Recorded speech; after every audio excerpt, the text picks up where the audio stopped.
News 9 मराठीमध्ये आपले सहर्ष स्वागत आहे। पाहुयात आजच्या घडामोडी। चिकुर्डेत महाविकास आघाडीचे अभिजित पाटील यांचा अर्ज दाखल। पैशांच्या जोरावर राजकारण करणाऱ्यांना जनता धडा शिकवणार, अभिजित पाटील यांचं वक्तव्य। जिल्हा परिषद निवडणुकीच्या पार्श्वभूमीवर राज्यातील राजकीय वातावरण तापलेले असतानाच महाविकास आघाडीने आपली वज्रमूठ अधिक घट्ट करत आज महाविकास आघाडीचे उभाटा शिवसेनेचे अभिजित पाटील यांनी आज कार्यकर्त्यांच्या उपस्थितीत चिकुर्डे जिल्हा परिषद मतदारसंघात आपला उमेदवारी अर्ज दाखल केला। ही निवडणूक एक दिलाने लढणार आणि मोठ्या मताधिक्याने जिंकणार असा ठाम निर्धार व्यक्त करत महाविकास आघाडीच्या नेत्यांनी विजयाचा शंखनाद केला।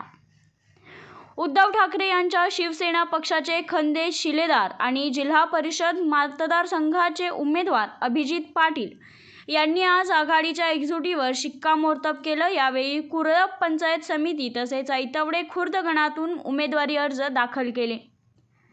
निवडणूक रिंगणात उतरलेल्या काही विरोधकांवर नाव न घेता प्रहार करताना अभिजित पाटील म्हणाले की सध्या चिकुर्डे मतदारसंघातील राजकारण खालच्या थराला गेलेलं आहे। कोणीतरी येतो आणि पैशाच्या जोरावर मतदारांना भाजीपाला विकत घ्यावा तसं विकत घेण्याची भाषा करतो। पण हे लक्षात ठेवा, इथला मतदार सुज्ञ आहे। स्वाभिमान गहाण ठेवून कोणाच्याही नादी लागायचं नाही, हे जनतेनं उमेदवारी जाहीर झाल्याक्षणीच ठरवलं आहे। ही निवडणूक घडवणारा की बिघडवणारा या मुद्द्यावरच लढली जाणार असल्याचे संकेत पाटील यांनी म्हटले आहे। रवी न्यूज 9 मराठीसाठी रवींद्र लोंढे, संपादक। जिल्हा परिषदेच्या निवडणुका जाहीर झालेल्या आहेत। गेली 9 वर्ष सगळेच प्रतीक्षित होते। ते 5 वर्षाची मुदत संपून 3 वर्ष झाली। जिल्हा परिषद निवडणुका कधी लागत आहेत आणि शेवटी सुप्रीम कोर्टाच्या दणक्यानं या जिल्हा परिषदेच्या आणि सगळ्या स्थानिक स्वराज्य संस्थांच्या निवडणुका या ठिकाणी होत आहेत। आता जिल्हा परिषद पंचायत समितीच्या निवडणुका चालू आहेत। मी या ठिकाणी चिकुर्डे जिल्हा परिषद मतदारसंघातून शिवसेना उद्धव बाळासाहेब ठाकरे पक्षातर्फे अर्ज भरलेला आहे। वाळवा तालुक्यामध्ये इस्लामपूर आणि शिराळा विधानसभा मतदारसंघामध्ये आमची महाविकास आघाडी म्हणून राष्ट्रवादी आणि काँग्रेसबरोबर सकारात्मक चर्चा झालेली आहे। त्यामुळं या 2 विधानसभा मतदारसंघामध्ये निश्चितपणानं महाविकास आघाडी व्हायला काय अडचण नाही। जिल्हा परिषदेला मी असेल आणि खाली आमच्या समविचारी पक्षांचे 2 उमेदवार पंचायत समितीसाठी असतील। आम्ही काही 3-4 जागांची मागणी केली होती, चर्चा चालू आहेत। त्यामध्ये चिकुर्डे पंचायत समिती असेल, ऐतवडे बुद्रुक पंचायत समिती असेल आणि बागणीमधला एक मतदारसंघ असेल, अशा त्या ठिकाणी आमच्या मागण्या होत्या। बऱ्यापैकी सकारात्मक चर्चा चालू आहे, परंतु जे निर्णय होतील ते महाविकास आघाडी म्हणून करायचं आम्ही ठरवलेलं आहे। जी शक्ती समोर आहे महायुतीची, त्यांना थोपवणे थांबवणे हे आमचं पहिलं उद्दिष्ट आहे आणि त्यासाठी जे जे करावं लागेल त्या पद्धतीनं आम्ही या इलेक्शनला सामोरं जाऊ। जनता निश्चितपणानं आमच्याबरोबर आहे। माझा व्यक्तिशः विषय घेतला तर मला प्रशासनातला अनुभव आहे। मी 2007 ते 12च्या टर्मला जिल्हा परिषदेमध्ये होतो। मी सरपंच म्हणून 5 वर्षाची कारकीर्द माझी चिकुर्ड्यामध्ये आहे आणि निश्चितपणानं एक चांगला लोकप्रतिनिधी म्हणून तुम्ही जरी माहिती घेतली तरी मी काम करायचा प्रामाणिकपणे प्रयत्न केलेला आहे। माझा कारभार पारदर्शी आहे। मी ठेकेदार नाही, मी कॉन्ट्रॅक्टर नाही, माझे कुठले इतर व्यवसाय नाही आहे। मला एक समाजसेवा, आमच्या कुटुंबाला एक समाजसेवेचा वारसा आहे, तो पुढं न्यायचं आणि जेवढं शक्य असेल ते समाजकारण करायचं, राजकारणापेक्षा समाजकारण करायचं, हे उद्दिष्ट डोळ्यापुढं ठेवून आम्ही या प्रक्रियेमध्ये उतरलेलो आहे। चिकुर्डे मतदारसंघातील जनता अत्यंत सुज्ञ आहे। म्हणजे एका बाजूला प्रचंड धनशक्ती आहे, धनशक्तीच्या जोरावर बाजारातली भाजी विकत घेऊ तशी मतदार विकत घेऊ अशी प्रवृत्ती एका बाजूला आहे आणि दुसरे आम्ही कामाच्या जीवावर लोकांच्या विश्वासावर आम्ही या ठिकाणी सामोरं जातोय। मला खात्री आहे या मतदारसंघातल्या युवा पिढीला चुकीच्या वळणावर नेऊ नये।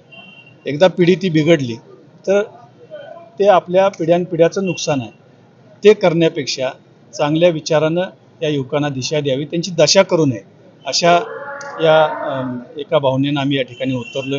परंतु वेगळी प्रवृत्ती त्या ठिकाणी समोर आहे आणि हे युवा वर्ग, महिला आणि सुज्ञ जनता या मतदारसंघातली निश्चितपणानं या ठिकाणी तो विचार करून निवडणुकीला सामोरं जाईल आणि आमच्या 3 उमेदवारांना माझ्यासह पंचायत समिती चिकुर्डे आणि पंचायत समिती कोरडो या तिन्ही सीटा प्रचंड बहुमतानं महाविकास आघाडीच्या या ठिकाणी निवडून येतील. त्यामध्ये कुठलीही शंका नाही.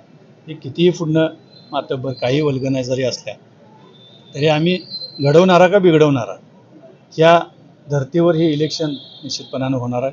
आणि मला खात्री आहे चिकोडी जिल्हा परिषद मतदारसंघ आहे तालुक्यातल्या आमच्या मतदारसंघातल्या सगळ्या या जिल्हा परिषद मतदारसंघामध्ये निश्चितपणानं लोक महाविकास आघाडीला स्वीकारतील. सांगली जिल्ह्यातले निकाल तुम्ही बघितले असतील, नगरपालिकांचे असतील किंवा महापालिकांचे असतील, सांगली कोल्हापूरमधले हे वेगळे आहेत. महाविकास आघाडीच्या बाजूनं लोकांनी कौल दिलेला आहे. प्रचंड चुकीच्या प्रथा पाडायचा प्रयत्न या ठिकाणी महाविकास आघाडीच्या माध्यमातून होतो.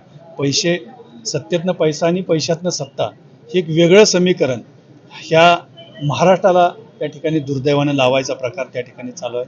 आणि हे लोकशाहीसाठी घातक आहे, भविष्यातल्या लोकशाहीसाठी. त्याला उत्तर लोकांनीच या ठिकाणी दिलं पाहिजे आणि जनता या निवडणुकाच्या माध्यमातून देतील. सांगली जिल्ह्यातलंही वातावरण महाविकास आघाडीसाठी निश्चितपणानं चांगलं आहे आणि जिल्हा परिषदेवर निश्चितपणानं महाविकास आघाडीचा झेंडा फडकेल, वाळवा पंचायत समितीवर फडकेल आणि आमच्या मतदारसंघावरही फडकेल. धन्यवाद. आपले सहकारी काय असतील त्यांनी आज अर्ज भरलेला आहे जिल्हा परिषद काही फरक पडणार याच्यामुळे म्हटलं का किंवा त्यांची मनधरणी काय होणार नाही, लोकशाही प्रत्येकाला अधिकार आहे मागण्याचा किंवा अर्ज भरण्याचा प्रत्येकाला अधिकार आहे. ज्या कुणी अर्ज नाराज होऊन भरले असतील तर त्यांना त्यांची समजूत काढायचा निश्चितपणानं प्रयत्न केला जाईल. आणि आम्हाला खात्री आहे की ते कुठल्याही बाकीच्या प्रकाराला न बळी पडता आम्हाला पॉझिटिव्ह रिस्पॉन्स देतील. आणि बंडखोरी म्हणण्यापेक्षा अर्ज काय जर गेले असतील काय आमच्या संबंधातले तर निश्चितपणानं ते मागे घेतले जातील किंवा ते घेतील. विधानसभेला लाडक्या बहिणींची संख्या जेवढी होती त्याच्या 50% खाली आता ती संख्या कट करून आणलेली आहे. अनेक त्या ठिकाणी अटी घातलेल्या आहेत आणि लाडक्या बहिणी यातून वगळल्या गेलेल्या आहेत. ही संख्या जवळपास 50%च्या वर आहे.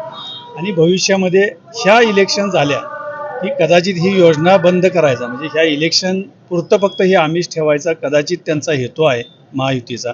त्यामुळे हे इलेक्शन झालं की योजना बंद होणार आहे हे लाडक्या बहिणींनाही कळून चुकलेलं आहे. एकीकडे 1,500 रुपये द्यायचे आणि दुसरीकडे कदाचित 3,000 ते 4,000 रुपये महिन्याला काढून घ्यायचे महागाईच्या स्वरूपात. असा प्रकार या ठिकाणी सोने चांदीचे दर बघता आता लग्नाचा सीझन आहे. सोनं 1.5 लाख क्रॉस केलेलं आहे, चांदी 3 लाख झालेली आहे. तुम्ही 70 वर्ष हे काढण्यापेक्षा 2014 ते या 25पर्यंत ही महागाई जर काढली तर मुलांची लग्न होतील का नाही, मुलींची लग्न होतील का नाही, हा प्रश्न सर्वसामान्य जनतेपुढे आहे. पेट्रोलचे भाव, डिझेलचे भाव हे तर आहेच. रोजच्या जीवनात रोजच्या लागणाऱ्या वस्तू या ठिकाणी प्रचंड महागलेल्या आहेत आणि लोकांना रोज त्याच्याशी तोंड द्यावं लागतं.